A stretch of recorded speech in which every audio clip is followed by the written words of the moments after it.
कुचुंग block अंतर्गत बालिकोनी पंचायत बड़ बालिकोनी ग्राम निर्मित श्री जगन्नाथ मंदिर तथा गरुड़ क्षेत्र नाम अभिहित श्री जगन्नाथ क्षेत्र में भव्य मंदिर प्रतिष्ठा और विभिन्न सांस्कृतिक कार्यक्रम मान एही कार्यक्रम तृतीय संध्यार पूज्य पूजक पद्मश्री बाबा बलियांक कृपापात्र शिष्य तथा इंटरनेशनल गीता मिशन अध्यक्ष डॉ स्वामी चिदानंद ब्रह्मचारी कार्यक्रम को उद्घाटन करी श्री जगन्नाथ संस्कृति मानववादर आधारस्थली बोली प्रकाश कर अवसर में बाबाजी पवित्र दास मदन मोहन दास रामायणी पंडित अभय दास निहार रंजन दास अजय केतन समंत राय नरसिंह चौधरी मदन मोहन राउत प्रमुख मंचासीन अतिथि भावे थे। श्री जगन्नाथ संस्कृति गवेषक तथा ज्योतिर्विद डॉक्टर अरुण कुमार पाणी प्रकाश करिसेंति जे श्री जगन्नाथ भक्त विश्वर महंती जेतेबेले ब्रह्म को आनी से एही बालिकोणी ग्राम पटरे आसी कालीकोदर निरंजन गोस्वामी पीठरे रात्रि जापन और परे बालिकोणी दे जिलानाशीर बरिहाड़िया ग्राम कुंज कोठीर महात्मा कृष्ण कल्पतरु को प्रदान करथिले। तेणु एही स्थान ब्रह्मदिया होइथिबारु ब्रह्मडिया एवं परवर्ती समय अपभ्रंश होई बरिहाडिया नाम नामित होइछि। श्री जगन्नाथ स्वयं ब्रह्म एहिपटे जीवारु आजिर बालिकोणी रे स्वप्नादेश श्री जगन्नाथ भव्य मंदिर और बारंबार गरुड़ पक्षी आसी बसिबा और एही स्थान गरुड़ क्षेत्र नाम नामित हेबा एहार ज्वलंत उदाहरण।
तो उठियो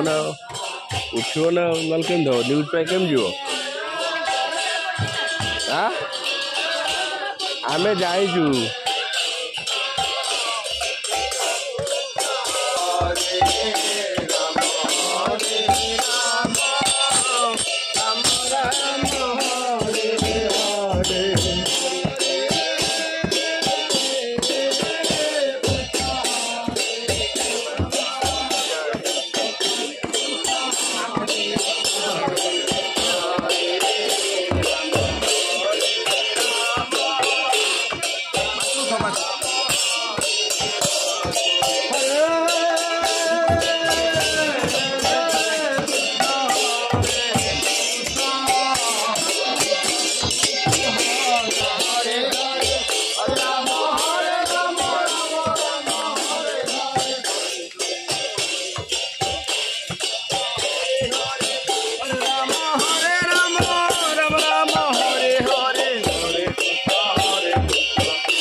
अति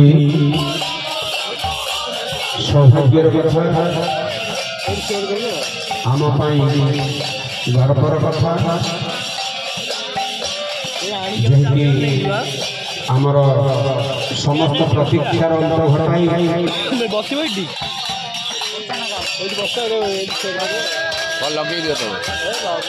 आम निकटरे आसी उपस्थित होती आज महान कवि बाग्मी बहु प्रतिभाधारी जे कि डॉक्टर चिदानंद गोस्वामी महाराज। ब्यूरो रिपोर्ट न्यूज उपांत खबर।